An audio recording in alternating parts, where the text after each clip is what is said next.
Yan, so meron tayo dito nakasit dito na molder natin, no? 4 na set yung ilalagay natin dito. Ayan. So 4x4 by 8 feet po ito na 4 holes na fix. Dito yung nagyapang sa daplin, kuya. Una na itong kasta, kasahin na lang.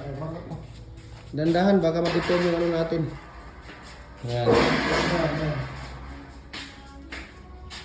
Ayan. Huwag lang idikit masyado para hindi masira yung ano natin. Ayan. So marami tayo ditong naka ano, no? Ayan, no?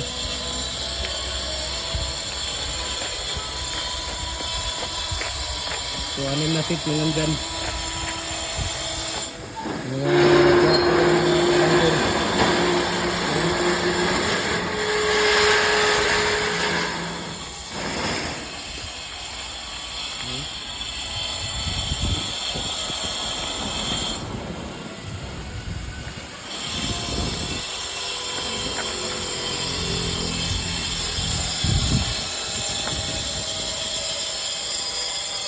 Order natin yun nandyan.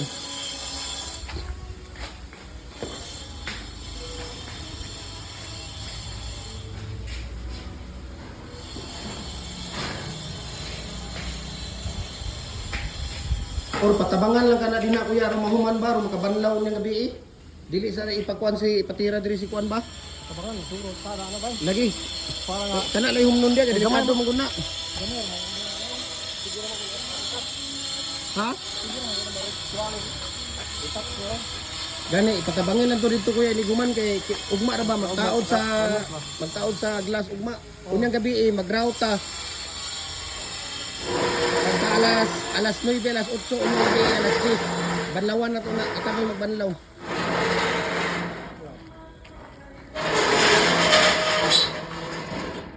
Ayan. So ang dami nating stock ngayon dito. Ayan, yung meron tayong muhon dito. Mga bricks at saka ano. Ilang piraso ba yan? 5? 1, 2, 3, 4, 5 na bricks natin.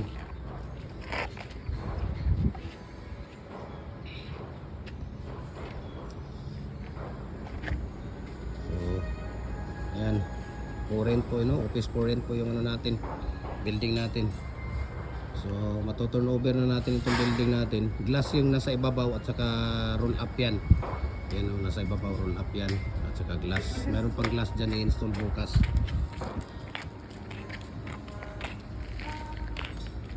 Yan lang, yan na lang. Isa na lang.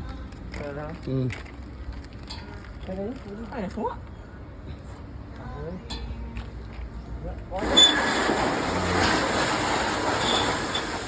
Pero makabanlaw taon niya diya kuya, di ba? Maka-grout unya gabi eh. Kaya ugma sa buntag, mag-install sila og kuan din na. Maglisod na din na pwede mabanlawan. Magnanay ilang frame sa katong aluminum nila.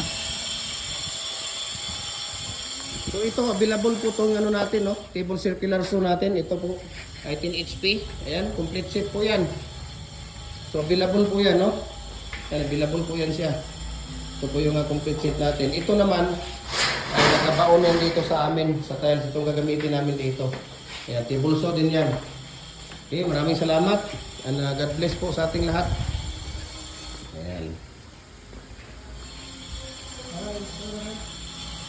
Oh, sarado na yan.